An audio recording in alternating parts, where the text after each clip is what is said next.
Hello and welcome to The Big Picture. I'm Ishan. Today we focus on Bangladesh because it's been a year since the controversial elections in that country and controversies still continue to plague the nation. The main opposition, the Bangladesh Nationalist Party's leader Khaleda Zia, has been besieged in office from Saturday. Spurts of violence have erupted across the country and 2 opposition protesters have been killed. With opposition pressing for fresh elections and the government unwilling to budge, the situation seems to be getting more and more volatile by the day. And this is what we'll be discussing over the next half an hour in Big Picture with Veena Sikri, former ambassador to Bangladesh. Thank you very much for coming in, ma'am. Bharat, Bhushan, senior journalist. Smruti Pattanaik, research fellow at IDSA. And Jayanta, Ghosal, editor, Anand, Bazar, Patrika. Also from Bangladesh, from Dhaka, we're joined by Shamsul Arefin. He's a political analyst and he joins us on the phone. In fact, if you allow me, we'll start with Shamsul to get a ground situation from there. Shamsul, what can you tell us about, this standoff between Khaleda Zia and Sheikh Hasina really doesn't seem to be coming to an end? Actually, after the election last year on 5th January, this is a controversy going on relating to the election as the BNP didn't take part in it. They say that this is they killed the democracy on 5th, and the Awami League is telling that it is they had to continue with the election for the constitutional requirement. So now 1 year, today is the day, 1 year they are passing. So BNP called a whole countrywide the movement today to mention it is the democracy killing day. So they took a lot of program in Dhaka city and all over the country. And Begum Jia was supposed to go to his office to address the rally after lunch during evening time. But she was not allowed to go. Last 2 days, she was confined in the office. She's staying in the office last 2 days. Police has grabbed the office. She is not getting out of the office. But today, she tried after lunch, but she was not allowed to go out. There, she addressed the journalist and declared the next continuous blockade throughout the country. And today, in Dhaka, there's a little, not much of confrontation, but throughout the country, there's a lot of confrontation. 3 killed and a lot of injured, and a lot of vehicles has been damaged. So no inter-district bus or launch and another thing, nothing moved throughout the country. Okay. All government stopped it as a blockade. So that is, I don't know. All right. Still, they have to declare, the government has to declare the next action. Prime Minister is going to address the nation today at 7:15, and that's after 15 minutes or so. Right.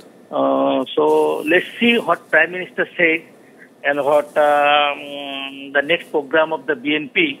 And they're telling that until such time, they said the next program, the nationwide blockade will continue.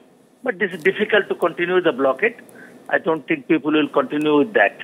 All right, so we'll come back to you, Shamsul, to get a better sense of what's been happening on the ground. But Ambassador Sikri, the bigger question is, how valid is this government? That is what a lot of people in India perhaps would be thinking. How legitimate is this government? Because the opposition did not contest the elections, and the opposition, are they fair in their demand?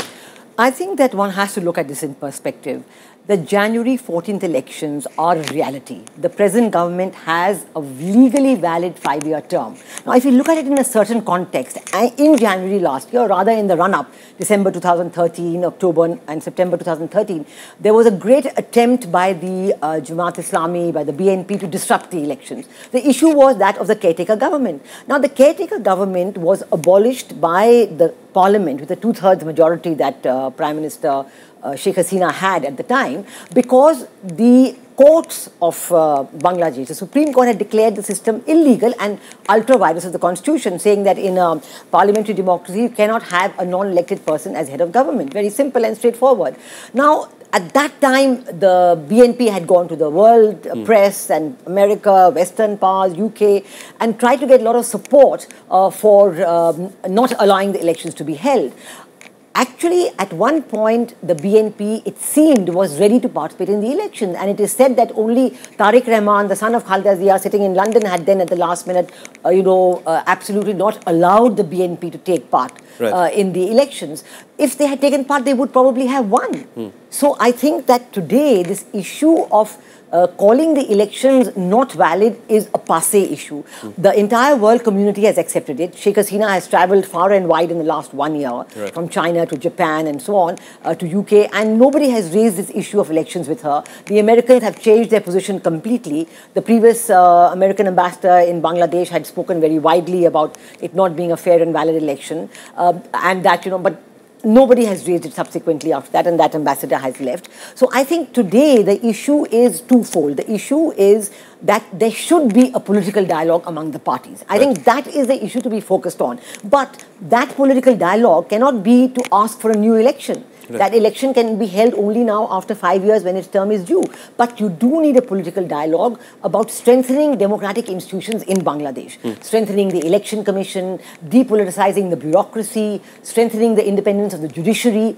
In fact, giving people the confidence that whenever an election is held, even if it is held under Sheikh Hasina as Prime Minister, but there should be enough checks and balances to make sure that it's a free and fair election, and nobody should be, the right to vote should not be taken away from anybody. So these issues are important, and I think that the people really want these issues. Nobody in Bangladesh today wants another election quickly because they're very scared there'll be repetition of the violence. So now today what she's doing is that she's like calling in Section 144, the equivalent of that or whatever, and banning any protests and demonstrations. Of course, there's a huge hue and cry because former Prime Minister Khaleda Zia has been detained in her office. But there are other ways of looking at that, and no buses are arriving in Dhaka, no boats are arriving in Dhaka. So it's a kind of the city, everything is at a standstill. I think that there really should be an end to this attempt to have violence. The common man does not want it. I think you need to have talks between the political parties on the future of democracy in Bangladesh. This is a very important issue. So to the talking table, but Bharat Bhushan, you visited Bangladesh also recently. I mean, do you think that that is possibility given the climate that has been created? And also if Sheikh Hasina, I mean, she had a year to prove herself or perhaps set things right. Did she lose out on a couple of opportunities to perhaps change things around? Well, if the opposition has to talk to Sheikh Hasina, what should it talk about? And if you say you strengthen democracy, how do you strengthen a democracy which for whatever reasons has become a one-sided democracy? There is no opposition in parliament to speak of. There is no opposition in the media. The judiciary has been brought virtually under control because the power to investigate and impeach has come with the parliament. Media, the new broadcast policy for visual and internet media basically doesn't allow you to write anything against the army, the police, the government. It doesn't allow you to say anything against so-called friendly countries as if they were a list of unfriendly countries. The civil society is sought to be quietened by laws relating to funding, as it is happening in other countries of South Asia. Upzilla Nirbahi officer, block level officer can go and ban an NGO. Now, if she weren't doing all these things, you would say, yes, this government, enjoys a great amount of legitimacy. Yes, they've gone through an election. They've gone through the motions of an election where the main opposition party did not contest. But as far as legitimacy is concerned, yes, the whole world has agreed that this government exists. That doesn't mean that they think that this is the best form of democratic process that should have been followed and that it's a great government. That's not the case. So if the opposition has to be brought in, then your way of thinking has to change. Democracy functions when those who are in power don't think that they always have all the answers and the sole repository of the truth, and when they accept that the opposition is not always going to be wrong, then only a dialogue takes place. But in Bangladesh, the ruling party thinks the opposition is completely wrong and needs to be quashed and finished off. So there cannot be a dialogue. So this is a motherhood and apple pie idea, but it's not going to work. All right, Smruti, Pattanaik, what about people's support? I mean, given the fact that there are clashes happening on the street, what is a common man in Bangladesh, in Dhaka, thinking right now? I mean, is he saying that what has gone wrong with my political system, or is he participating in that, trying to change his political system? I think the major concern for common people in Bangladesh is that basically no violence. So therefore, they have not been extremely supportive of this hartal politics, which has always led to violence in Bangladesh. Second issue is that, as Madam Sikri also pointed out regarding the dialogue between the two political parties, now what should you dialogue on? If the dialogue is on, only there has to be, like BNP's position, if only when there is a caretaker government, BNP will participate.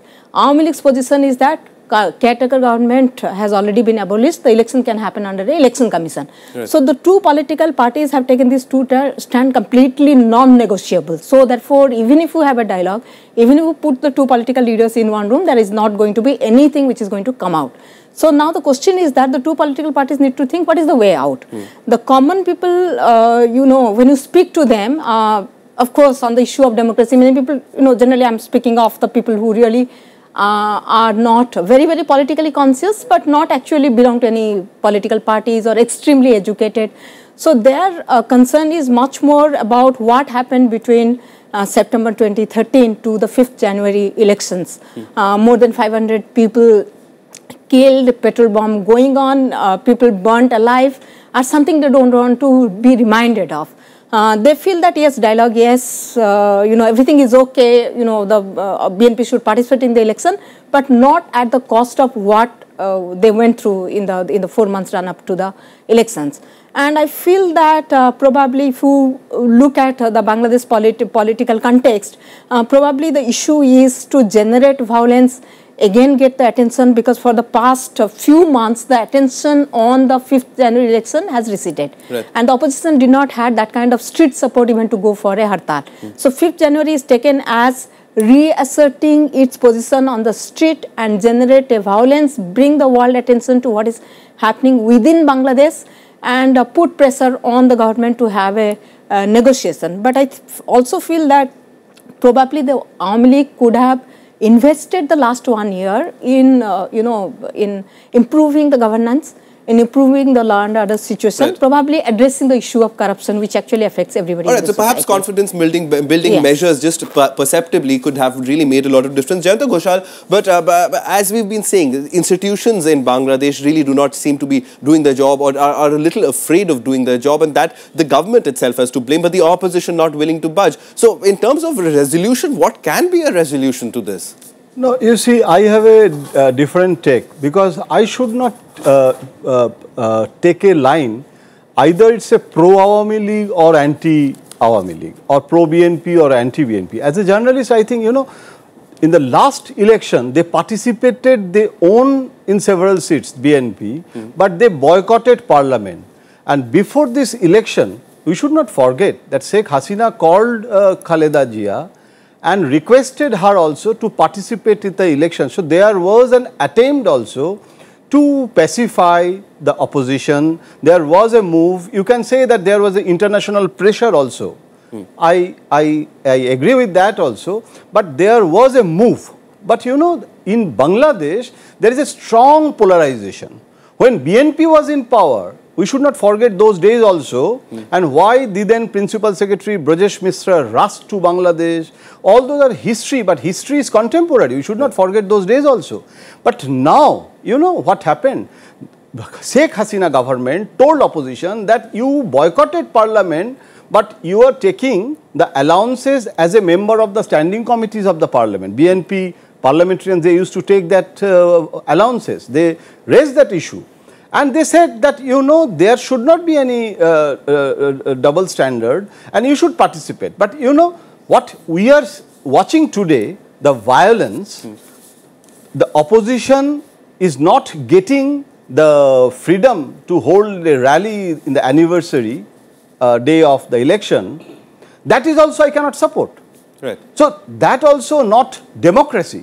It is better to involve the opposition and the old method dialogue. Bharat is saying that and Smruti is also saying that what dialogue, what type of conversation, from where we start. But you know, dialogue is the maybe this old Socratic methodology, but that is the only solution. With all neighboring countries that we are doing that, and internally also in the domestic politics of Bangladesh also, there is a tu-tu-ma-ma political culture in Bangladesh. I know that. You know, when Indian Prime Minister, Indian foreign ministers, they visit to Dhaka, when Salman Khurshid, Pranab Mukherjee, Mr. Krishna, I visited with them and I saw that they met Khaleda also, and that time the Awami League, they don't know, the ruling party, the government, they don't know the itinerary of our foreign minister, whether he is going to the a BNP office or not. Right. So there is a mindset, there is a mental block.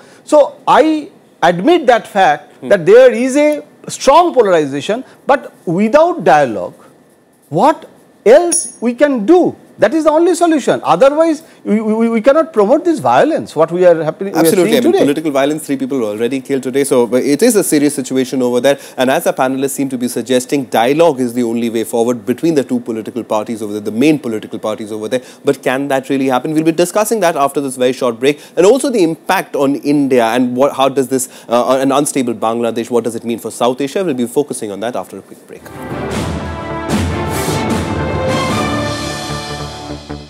Welcome back here with the big picture. Today we're focusing on Bangladesh and the political turmoil that's going on in that country. And we're talking about solutions. Dialogue was being suggested as the only solution, the only way forward from here. Bharat, you wanted to come in on that? Well, I want to say that if there is to be a dialogue, it has to be how to make that democracy inclusive, how to have an inclusive election.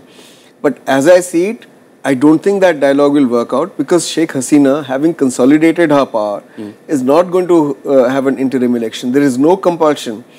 Although in the run-up to the January 5th, 2014 election, informally the BNP had been told that let this election take place peacefully and there will be an inclusive election later on. At that time, the BNP didn't agree because they were being egged on by various forces, international forces as people referred to, and they thought that that was the best way out. Now, of course, they realized they've made a mistake. But they didn't agree to that informal deal. So now they've lost the moral authority to say that hold an interim election, which would be inclusive, where they would participate. So what would really happen is that while Sheikh Hasina consolidates her power domestically, as well as consolidates her support internationally, she will crush this these street protests, and she'll successfully do it and hold an election when it suits her best, because she will be looking for another term. All right, so she would want to perhaps at a later point of time try to resolve this, and right now perhaps strong arm her way through these protests. She won't resolve it for another 4 years. One small thing. Can I just say one single sentence that before election there were by-elections, and in those by-elections BNP did well. Some by-elections and Awami League, a lot of seats, they actually, result was not good. So how you will explain that also, before the election. So, and that time, BNP was happy with that defeat of Awami League in several seats in the by-elections. So I think that election and dialogue, we don't have any. This is Hobson choice. We cannot say that we don't want election, we don't want, we have to hold election and through dialogue. All right, fair enough. Now let's move on to India and the impact that an unstable Bangladesh has on India. Ambassador Sikri, I mean, you've been there. So tell us, I mean, from the Indian perspective, how worrying is this? Because Sheikh Hasina is viewed as a pro-India kind of a leader. You see, I think we should not look at it as a pro-India or anti-India context. In India's interest, it is most important to have a stable, democratic and prosperous Bangladesh. All these 3 aspects are very important. I think democracy is a very important aspect for India in Bangladesh, because democracy is the only process that we have seen in Bangladesh that has been repeatedly able to defeat the right-wing, conservative, fundamentalist Islamic forces. And repeatedly when there are elections in Bangladesh, these Islamic fundamentalist forces have never got the vote. All right. And that is really remarkable, because even when the Jamaat-e-Islami was part of the government with the BNP from 2001-2006 and had an enormous opportunity to influence at all levels, which they did, they tried to do. But still, when the elections came around in 2008, Sheikh Hasina got an all-time high in terms of majority. So I think that we are very interested in a stable, democratic and prosperous Bangladesh, and moderate Bangladesh, certainly. That is very important for us. Now, I think in this context, it is very important to understand that A, the people of Bangladesh want this democracy. Right. B, the people of Bangladesh want elections because they want that, they love the right to vote. And if anything has made the Awami League most unpopular, it is these 153 uncontested parliamentary seats where the people felt that they had been deprived of the right to vote. Although at the same time they recognize that today the BNP is very weak, they will not be able to give a right, a proper governance, they are very divided, and they should have participated in the elections. So having said all this, I think the need of the hour is A, to bring about the acceptability that there will be a 5-term 5-year term for this government. That is a very important starting point for any dialogue. That's a very important point, and whatever India can do, and I think the international community is also ready. That's the first point. If everybody agrees to that, I think we have a very good starting point for a dialogue. Because it is important that in the next elections, whenever they are held, and they will be held after 5 years or now after 4 years, it is in Sheikh Hasina's interest that if she wants to get re-elected, then she must have a strong election commission. She must be able to convince the people on terms of her performance. Performance in terms of stability, performance in terms of economic development, in terms of prosperity of the people, in terms of allowing the economy to function, peaceful life. The one thing is, the second thing that the people of Bangladesh are totally fed up of is violence. They don't want hartal, they don't want violence. So in that sense, also they may be willing to accept that Sheikh Hasina not allowing the demonstrations to take place. Maybe, but still you need the dialogue. Because there must be a readiness for the next time around for everybody to participate, and you know, the bureaucracy must be assured that they should be apolitical, they should not be politicized. You know, these are very important. Otherwise, democracy is weakening in Bangladesh, and that is very worrisome for India. It is a matter of great concern to India that democracy is weakening, and you know, we've seen again and again that Sheikh Hasina has done her best to push out the fundamentalist forces. They have come and taken root in West Bengal, as we saw in Burdwan and other places. So there is a great amount of interest for India. So India has to interact with the people, with the government, with all political forces in Bangladesh. All right. So I'm taking final comments now because we're absolutely running out of time. Smruti, I'll start with you. In terms of investments, Sheikh Hasina had managed to get Shinzo Abe also down to Bangladesh. BIMSTEC was being talked about. The Chinese the maritime Silk Route was being talked about. So a lot of investments in the region, but do those investments get derailed? Because India and other countries would also be benefiting out of such agreements. I think probably, you know, the violence which one is anticipating, depending on how the government is going to tackle these particular issues of the election rally and Begum Zia being confined to the BNP office in Bhushan, I think that will have an impact on how it is going to, you know, roll out in the next 1 or 2 days. I think the violence will have impact. It has had impact in, you know, getting foreign investment. It will have an impact on Bangladesh's export to other countries, because, you know, if there is hartal and people can't move and can't go to the factories to work, definitely that will affect the factory output. And in this kind of volatile situation, it becomes very difficult to convince the foreign investor to come and invest in a country where you really do not know, you know, what actually is going to happen the next day. So I think the stability in Bangladesh will be a very important criteria for foreign investment. But having said that, I would also say that for the past many years, that is also one country which has kept its growth at 6%, which is commendable compared to other countries of the region which has seen a downslide. So therefore, I think stability is one of the most important factor. All right, so political stability leading to perhaps economic stability and economic benefits. Bharat, Bhushan, I'll give you the final word. Jayanta, I'm sorry, we've absolutely run out of time. But Bharat, just to sum it all up, this situation in Bangladesh, I mean, do you think can it be resolved in the coming days, or as you pointed out, that Sheikh Hasina would to crush this rebellion for now and then perhaps address it at a later day in terms of just credibility? I think she will try and crush this rebellion if it's only a blip. If it's a sustained this thing, then we don't know what might happen. But as an Indian, I would say we should not get overwhelmed by our own propaganda about a particular political party. We think that Awami League is secular, but the fact is Awami League is the one which introduced the word Islamic in the Bangladesh constitution. Bangladesh is a secular country. They did not introduce the word Islamic. No. It is generalized. They didn't take it out when it was being we should not also become anti-BNP. The fact is BNP has to go with Jamaat-e-Islami purely for electoral purposes. And they have learnt their lessons, because Jamaat-e-Islami has actually put them in the kind of situation they are in. So BNP has to do its own thinking about how to resolve this problem. This problem is not only of Awami League, it's also a problem of the BNP. All right, so it's a problem that perhaps all the political parties in Bangladesh really first need to sit down their own think tanks and then perhaps communicate with each other. But we'll have to wrap it up. Thank you very much, Jayanta, Ghosal, Bharat, Bhushan, Smruti, Pattanaik, Ambassador Veena, Sikri and Shamsul Arefin from Bangladesh for giving us those perspectives. So summing up, all one can say is, of course, dialogue is necessary, but a lot of introspection required as far as the Bangladeshi political parties themselves are concerned. The entire idea of democracy perhaps needs to be examined in that country. Thank you very much for all of you for coming in and sharing perspective on this. Thanks so much. That's it on The Big Picture. Thanks so much.